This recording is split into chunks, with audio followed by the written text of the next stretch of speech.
You were like running out, and we thought you were pissed that we were thought late. you were leaving us. What were you doing? You little funny honeybee. How did you meet her? She was slumming. God gives everybody a gift. Mm-hmm. This is the gift I'm pretty confident that he gave me. Fuck yeah. But One way? I cheated. He did cheat. I cheated. So, Not on his wife. Exactly. You're kind of like charming. Bees can be moody, and they can change that mood because they're females. Oh yeah, I understand that. Yep, I understand that. Into the She's hive. never been like that. Right, and I'm 4'11". You know, you had Jonas Salk. He has saved billions of lives. Wait, who is he though? That guy ought to be famous. Jonas Salk? Yeah. He invented. Wait, who is he though? So many jokes. Jonas Salk? Yeah. I found myself sitting in my apartment at one point going, I have $23 to my name. There's nothing I can sell in my apartment that is going to get me money. Not at all. Nothing. Okay, Lord, how's this going to happen? So here's my 30-second miracle story. How do you know all this? Do you see these gray hairs? Welcome to the studio. We have today Howard Mincone. Yes. So welcome to Mocktails Are Messy. Not Howie, don't get it confused, right? Because I said that to you on set the other day of the Golf Galaxy commercial. Yes. I don't get bent about it. Somebody would call me Howie. It's fine. It doesn't fit. No. Yeah, no, it doesn't. No. And not that there's anything wrong with Howie, but you are a Howard. Kind of, sort of. Yeah. Or, see, now, if you're from Pittsburgh, or I grew up in the South Hills, they pronounce it, they spell it as H-I-R-E-D. H-I-R-E-D. Hard. Hard. Oh, that would be how they would pronounce it. Bill Yeah. Carr. Howard. That's the Pittsburgh accent. Kind of, yeah. kind of, sort of, yeah. Uh-huh. Yeah. Okay, so we live in Pittsburgh. I mean, for God's sakes, you know, you had Jonas Salk. That guy ought to be famous. But you ask anybody on the street who Jonas Salk is, and they're like, I got nothing. And you're like, wait, do you understand? He has saved billions of lives. Wait, who is he though? Jonas Salk? Yeah. He She's invented young. the polio vaccine Oh. here in Pittsburgh. Oh, okay. And prior to like the 1960s, polio was taking people's lives. It was crippling children by the millions. I didn't know that happened. He in invented Pittsburgh. the polio vaccine. See? We're learning. He didn't get a patent intentionally. Oh my gosh. Because he tested wanted He it. tested it out on his own, he and his own family. He That's did That it. confident. He should be famous. Yes. Look what he's done. Yes, he should be. Yeah. Transplants were invented here in Pittsburgh. You're in kidding. Pittsburgh. Yeah, you don't have like as strong of a Yinzer accent. Is that No. because you went to university somewhere No. else, or? I grew up in Clareton. Yeah, And Clareton does not have that Pittsburghese. Is that like a Clareton's country? north. Is that in South. the country? Clarion is north. Oh, I got when confused. you told me that first time, I thought you said Clareton. Clareton, Clareton, South Hills, on on the Monongahela okay, River. okay, okay. Mahonga. Here's what, Monongah. here's one of the things it's known for. Did you ever see the movie The Deer Hunter? I've definitely heard of it. So The Deer Hunter was about guys working in the Clareton Coke Works. Robert De Niro and all those guys came to Clareton and actually went bar to bar to watch bar to that. bar, Yeah, learning what it's like to be a mill guy in Clareton. Fitting for Pittsburgh. Yeah, and I know people that actually like worked in the mills and showed up at work, because a lot of the guys would either go to the bar before or after, yeah. and they were like, "There's these guys." And they're buying everybody drinks. And they were like, oh, yeah, right. And there's some kind of these famous guys. And they were like, oh, yeah, right. No, that's who it was. They were in town. So that's where I grew up. Oh my God. So and you know a little bit about the South Hills versus the North Hills. You explained to me like the South Park was like a hot spot to pick up ladies. No, it was a place to cruise. Well, cruise means checking out the kitty. Oh, you were checking out women. Or Yes. maybe not kitty, guys and girls. So many jokes. That's too much. It's a little hard to follow. But so back up real quick. So I got rid of and worked really hard not to have a strong Pittsburgh accent. Oh. Because I found that getting in the entertainment business or having that desire to be in the business, if I had a strong Pittsburgh accent, There you go. I know, right? You let it slip. So I'm making You let it slip. it would create a problem. But if I could develop a very generic dialect, then people would sit there and go, I'm not exactly sure where he's from. Yeah. Good. The Pittsburgh Yeah. accent is a little offsetting to people that aren't from here, I think. Oh, And good heavens, yes. it's definitely, it's not like, Southern accents are kind of like charming, Oh, yeah. but the Pittsburgh accent, It's a little rough. it's rough. It's a little. Oh, and you like, go to, my wife is from Youngstown. You go to Youngstown and speak Pittsburghese, man, they'll look at you like, go back across the board. We don't like you. we don't fucks with that, you know? No, not a good idea. No. So you two met on set. Yes. Correct. You were yes. doing a At 5 o'clock in the morning. Oh my God! Oh, 5 bright and o'clock in early. the morning at Akron, Ohio. We both had to travel. What? 2 hours? Well, one way? I cheated. He did cheat. I cheated. So, Not on his wife. No, absolutely not. My mother-in-law and her husband live in Ohio. Yes. So when I got the call time at 5 a.m., I was like, oh, why? So I messaged them, and they were like, absolutely, come crash here. So I crashed at their house. So I only had a 1 hour drive to work. Exactly. And you notice a lot of people, like, if they get those, like, really early call times that are, like, a couple hours away, they'll get a hotel. But I'm sure for you, I'm just kind of like, I'm at that point where I'm, like, just trying to be, like, strategic with it. Like, I'm not going to be getting a hotel unless it's, like, a couple $1,000 commercial. You are living, our dream is to be an entertainer in Pittsburgh or locally, to be, like, an entertainer, we kept saying musician. magician, right? Magician. You're a magician. You have many titles. So I started out when I was in my teens riding skateboard. Very physical. Very He was a skater boy. Big time. Big time. Oh, shit. Hardcore skateboard. You're getting Kelly excited. From what's your boyfriend's or husband's name? Ryan. Congratulations, Ryan. He's going to get lucky tonight now. I know. Son, get Skater ready. boy. So from that, a couple of guys I used to skateboard with got into breakdancing when breakdancing first hit. And I'm like, oh, this is really cool. Well, what is breakdancing? Gymnastics, martial arts, formal dance like ballet and tap and all this other stuff, mime, movement, boxing, fencing. There's all these disciplines that keep coming in and out of breakdancing. Got into doing that, started doing that, ended up with an 8-man dance crew out of Clareton, and we started doing. We had 4 guys under 21, 4 guys over. So the 4 guys over would go to different nightclubs, and we would actually go walk in, and they were like, "Oh, you guys are here. Can you guys do a set?" Well, let's see what we got here. It's really cool. And we would start doing. We would walk into places that were velvet roped, waiting lines, and all this other stuff. They were like, "Oh, you guys are here. Can you guys?" Yeah. Yep. And we would go in and do like a 3-minute presentation and end up getting a couple rounds of drinks bought for us and stuff like that. And if we did high schools or festivals or whatever, then we'd bring the whole 8-man crew, because then we had the guys under 21. From that, somebody came to me and said, you want to learn mime and movement, you need to talk to this guy.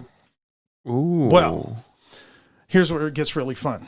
Out in Monroeville used to be a place called the Holiday House. The Holiday House was the top shelf entertainment place between New York and Chicago. Woo, damn. Can we go to a holiday house? Is it still Long there? gone. Oh, shit. Long gone. See? So, you heard about the guy that took a tumble the other night yes. in Greensburg? Yes. I did not. Jay Leno. Oh. Slipped and fell, got bruised up, and yet still did the gig. Yeah. Jay Leno used to perform at the Holiday House. When Jay Before Leno was he at the was a Holiday, thing. when Jay Leno was at the Holiday House, he'd get a phone call. You need to go to Vegas. You're open. You need to open for somebody. And he said, I can't. I got to do the rest of the week at the Holiday House. I said, no, you're not. Get a cab, get to Pittsburgh's airport. You're going to Vegas. He says, why? Who am I working for? He said, you're opening for Sinatra. Damn. Right. Oh, Right. That's fucking sick. Like, So- that just gave me the chills a little bit. Harry Anderson, who Sinatra? was Judge Harold T. Stone on the TV show Night Court, The Temptations, the Jerry Vale, Ooh, love The all these Temptations. people performed at the Holiday House. Right. Just to let me down. Exactly. So I get a gig working in the comedy club downstairs as a mime. Okay, so wait, downstairs, upstairs? There was a nightclub upstairs. Okay. There was a huge showroom that was like a Las Vegas looking showroom. That is so crazy in Monroeville. It was a hotel. I bet you Jackie knows about this. Oh, it was a hotel with an indoor outdoor pool, a dry cleaners, a shoe shine man. A dry cleaner. In the building. Because if you were staying there for several days, That's true. You didn't have to take your stuff to the dry cleaner out the road. You called room service and they took your stuff downstairs to the dry cleaner. Yep, that's the place. And did the thing. But that's where I started. That was like my first major gig. Now, the whole time I'm doing this, I'm working as a bagger stock boy in a grocery store. Giant niggle? Can you show us some mime move? Wait, mime? Mime? Yeah. Mime. Can you show us like a couple moves? Here's the easiest one. Is that called a worm? It's kind of like a wave. Yeah. Oh, okay. Yeah. I can't do take that. it that way. Yeah. Or you take it that way. That's pretty. Whoa. Ooh. That is kind of wild to watch on the TV and see it in person. Wait. So it goes that way. Yeah. Okay. That was good. Thank you. Thank you for giving a little taste. Oh, no worries. Yeah. So real quick. So I go from that. I'm working in a grocery store. I get a job John working. Nagel or No, a little private grocery store chain in Clareton. There was 3 stores, little tiny stores. Yeah. From that, I ended up as a sales guy at Nestle Foods. I'm a sales guy, company cards, driving all around central Pennsylvania selling chocolate. Okay. Fancy. The company consolidates after I'm there 4 years and I'm out of a job. The whole time, though, I'm getting a gig maybe once a month, once every 2 months to perform here, to perform there. I get laid off, and the next thing you know, my phone starts to ring. Hey, we hear you do this mime movement juggling stuff. Can you come here? Can you come there? Sure. So now I have been trained to sell a product by the #1 food producing company in the world. Highly trained to sell a product that I'm to believe in. What am I selling? Me. What am I selling? Me. And the next thing you know, it took off. And now, It was all you. well, no. You had your hand in it. Yeah. So this is what I told you the other morning. God gives everybody a gift. Mm-hmm. This is the gift I'm pretty confident that he gave me. Yeah. Fuck yeah. But it has taken me places I have never, ever imagined getting to go. I've gotten to do stuff I've never imagined getting to do. So we're talking like Asia. Like... So I've been to China twice. I was there once in 2007 for a week. I was there again in 2017 for 2 months. Oh my God. I toured 30 cities in China for 2 months. Mm-hmm. I'm sure your kids missed you. Yeah. Yeah, my kids missed me. My wife and I. That was rough. That was rough. Yeah. Because it hit me. Rachel and I got married in 2014. So this is only a couple of years after we get married, and I get this call, and they're like, "Can you do 2 months?" Oh man. And I went, "Well, you're gonna have to give me some time. We have to talk about. My wife and I have to talk about this. We talked about it. We prayed about it, and she said, "You have to do this." You have to do this. Supportive you woman. You gotta go. How did you meet her? She was slumming. No, I'm kidding. Wait, what is slumming? Because I love that word. I feel like, is it like a slumlord? I know, or I is think that it's like slumlord. a hobo? Like, No, what is a no. slum? Like, you can't even say hobo anymore. That's No. politically incorrect. Oh, please. What is Oh, slumming? please. Go There's a clown. There's a type of clown known as a hobo clown. Okay. Get out of here, man.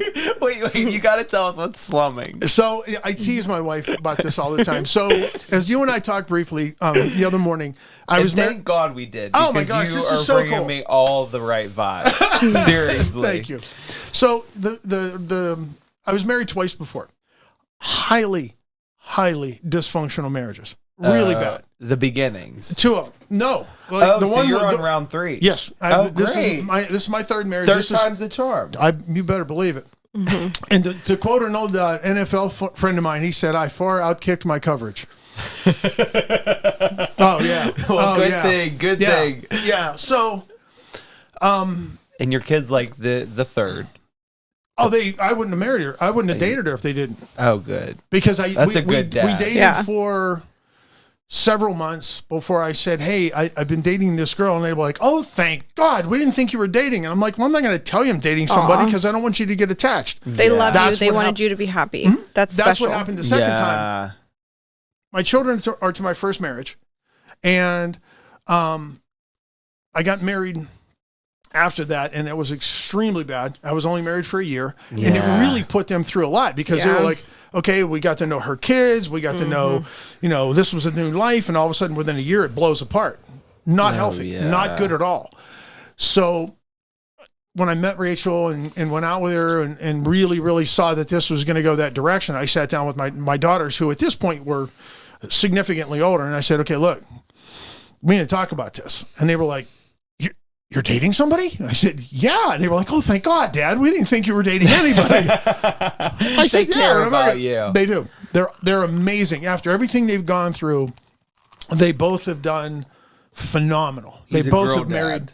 What's that? Love it. Girl dads are the best. Yeah, I have two daughters. Yes. 27 and 30. One lives here in the Pittsburgh area. The other one lives in Florida.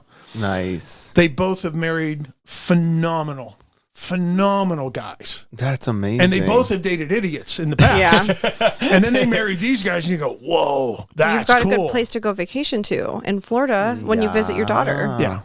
My job as a father is to teach my kids how to fly. I like it. Her husband's a pilot. Not in that sense. It's a metaphor. But it is. Okay, I didn't know. I was no, but if you look at an eagle's job is to raise the young, to teach them how to fly. They can spread their wings now, and they can go. Yes. Go. Yes. Okay, that makes sense. And I've taught my kids the whole time. It is a really, really big world. Yeah. Yeah. Go do. Go what you see. love. Go see. Go explore the whole world. Because there's people that live in a community and they look at that community and they say, well, there's a bank and there's a post office and there's a grocery store and we have no reason to leave. We've talked about this before. Like we were gone for 10 years and we're so happy to reconnect with family and like we love that we experience outside of the burg. But I will say there was a part of me in like at one point in New York, I was like, I don't want to leave Manhattan. Like I have everything in here, like, within this like 5 mile radius. Right. And the pandemic made this worse. Binging. I'm going to say this. I'm going to say this word wrong, so I apologize to anybody who listens who is of Japanese descent. I think it is referred to. The word is called hikimoro, and it is it's a disorder where people don't leave their apartments. Oh. For months. So they will. When I was in China, my translator spoke English, Chinese, obviously Chinese, but 3 or 4 different dialects in Chinese.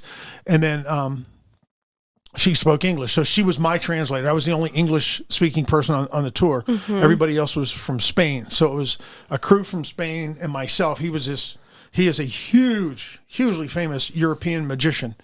And I was the comedy act on the tour. She said, I don't need to leave my apartment. I order groceries, they come here. I want clothes, they come here. If I want to go on vacation, turn the TV on. There it is. Oh gosh. Oh my God. That's not living. So if I want to go to the Grand Canyon, there it is. There's the Grand Canyon. I see their point, but that's not living. That's insane. Yeah. That's crazy. She said, no, you don't understand. My friends have to come get me out of my apartment every couple months because I have no reason to leave. But you understand this.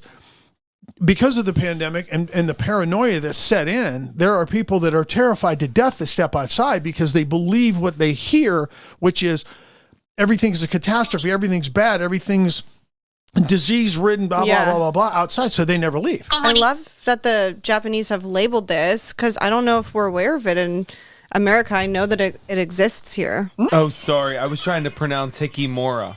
It's okay.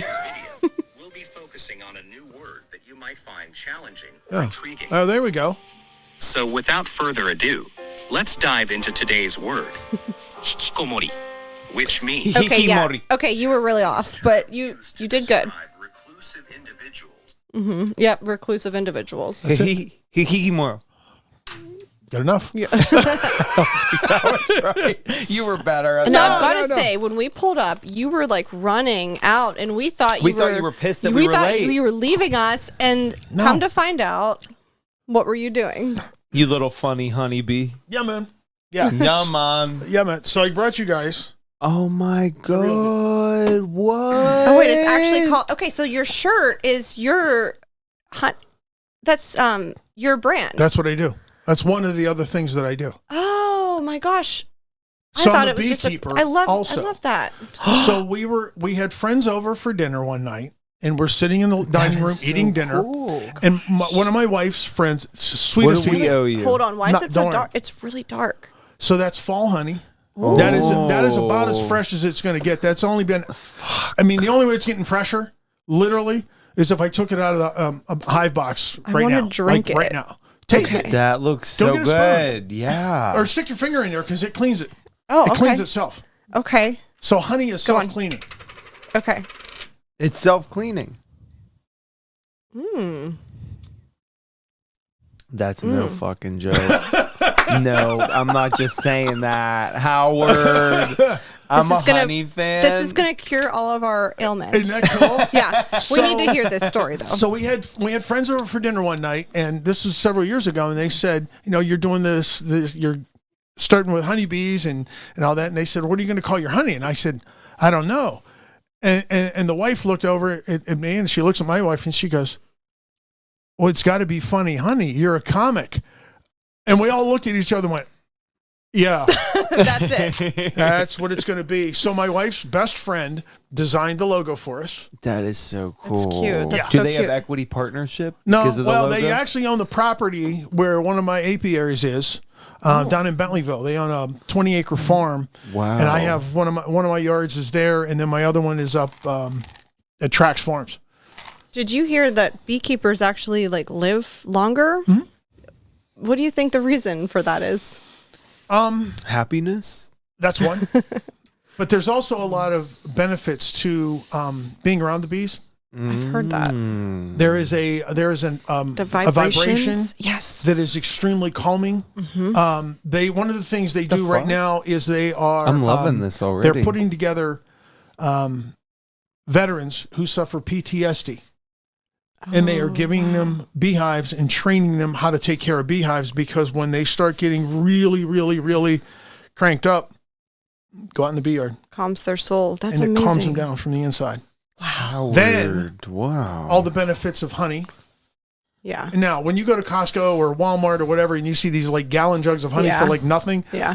a lot of that's corn syrup. That's what I've heard. A lot of that's Yeah. corn syrup. So that's the real deal.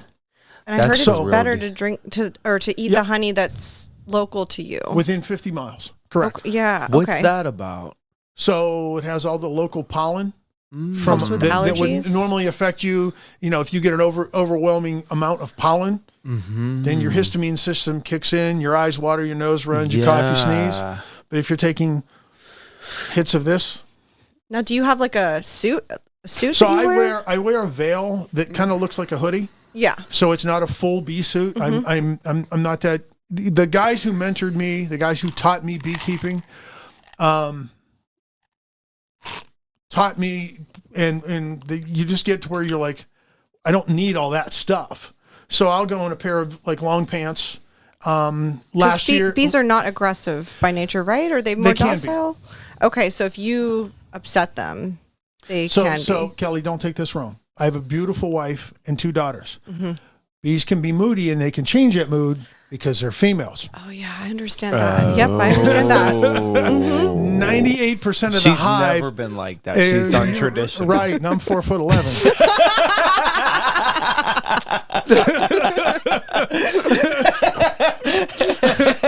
How did you know? How did you know? Yeah, man, you go and get these gray hairs small and not knowing something. So during the year, during the spring summer season, like 95 to 98% of the hive is female. The male's only job is to breed. That's it. The male does not breed with the queen from that hive. Interesting. She flies 5 miles away to breed and then comes back. And then all she does the rest of her life is lay eggs. Now, what's really bizarre is from mid-March to mid-September, a bee will live 4 to 6 weeks. From mid-September to mid-March, a bee will live 4 to 6 months. So interesting. She lays a physiologically different bee now than she does in the summer. But yet, a queen will live 3 to 5 years. Shit. That's a long time. So going back to your question about benefits of beekeeping and longevity, the other thing is we get stung. We get stung all the time. What happens for a lot of beekeepers is your body builds up a tolerance to that sting to where it no longer responds. Yes. So when I get stung, it's kind of like a carpenter getting a splinter or a florist getting a thorn. You just kind of pull the thing out and just... Do you think it helps your body's tolerance to other things? Oh, God, yes. I can imagine. Oh, yeah. Oh, yeah. Yeah. Yeah.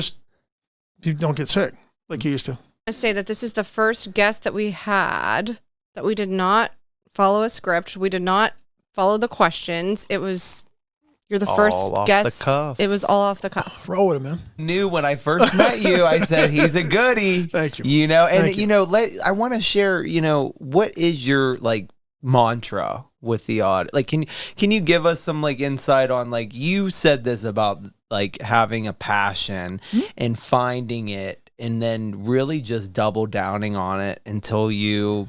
No, my mantra, my thing is this. God, like I said to you earlier, God gives everybody a gift.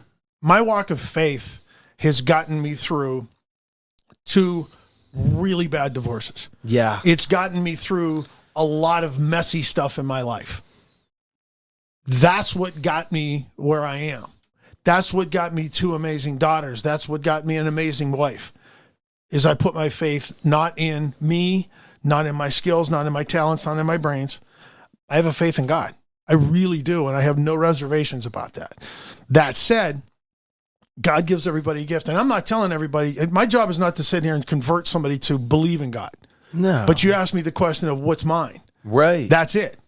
My job is to, be honest and transparent about that. And my experience has said to me, God gives everybody a gift. Follow it. It ain't about being famous. It ain't about being rich. It is about following the gift that he gives you and saying, okay, I submit to something I don't quite understand, but I trust. And as soon as I started doing that, it's not a Damascus Road moment. It wasn't like, I got hit by lightning and I'm on the ground going, I can't see. No, I stopped arguing. I just stopped arguing. I went, all right, look, I can't do this right. Guide me. You direct me, I'll go. And I you don't just understand. let it go. Look, I get a phone call and somebody says, hey, Howard, how'd you like to go to China for 2 months? Really? Yep. I meet a woman who, if you put my resume next to her resume, absolutely no reason whatsoever should she have ever gone out with me. Well, I was going to say, like, No. how does it kind of, like, the last thing is, like, financially, how is it, like, to kind of be an entertainer and raise 2 daughters? I mean, do you have to have that supportive partner that's going to be able to hold down the fort? I didn't. Right? I didn't at all. I found myself sitting in my apartment at one point going, I have $23 to my name. There's nothing I can sell in my apartment that is going to get me money. Not at all. Nothing. Zero. Okay, Lord, how's this going to happen? So here's my 30-second miracle story. Client calls me. This is in April of 1 year. In April. 2 clients call me. One is in Du Bois. One is in a little village called Brookville, which is on Interstate 80 just west. Okay. They want me to work in June. Their gigs are a week apart. Okay. I sent them a contract. Means nothing. They both sent payment in full in April. And I went, oh my gosh, what am I supposed to do with this? And I called my accountant. I said, this gig isn't till June. He said, Howard, this isn't about you. You have to cash the check. If you don't cash the check, you're going to mess their books up. This ain't about you. I have $23 into my name. I couldn't even go to church. I couldn't even drive to church because I couldn't afford to put gas in the car because I was like, I got to save my money because I got nothing. They sent me checks, which landed on the same day, paid in full for a gig in June. I've heard God like works his gifts, his miracles in like threes. Was there anything else that happened in that time? I'm still here. Yeah. Okay. hey. But again, this isn't rubbing the vase or rubbing the lamp and getting your wishes. Yeah. Because I've been through a lot of really bad stuff, and and people have said to me, "You've been through all this rough stuff. Where's God in that?" It took a while down the road to look back and went, "Oh, there he was." It wasn't. Again, you're not getting Robin Williams and a genie. That ain't what it's about. Damn. Well, thank you, Oh my Howard. gosh. Guys, thank you very much. You are the best. This We is an really honor. appreciate you Thank you coming very on much. Mocktails Are Messy. This is awesome. Great. This was wonderful. I'm very blessed. Thank you, is guys. The magician, entertainer, the Thanks. mime. What else can we add to the long list of talents? Howard. It just has fun. Thank you. So this is Howard Mincone. I've gotten to spend the wonderful afternoon with Mocktails or Messy with Kelly and Ryan. Tell your friends to listen. Pass it on, man. This is cool stuff. Thank you so much, Thanks, Howard. guys. This is Ryan Frankowski and Kelly Mizgorski, thank you for listening. to Mocktails Are Messy. Ciao, Ciao. Howard. Thank you, guys. We'll see you soon All on the right. Honey Farm.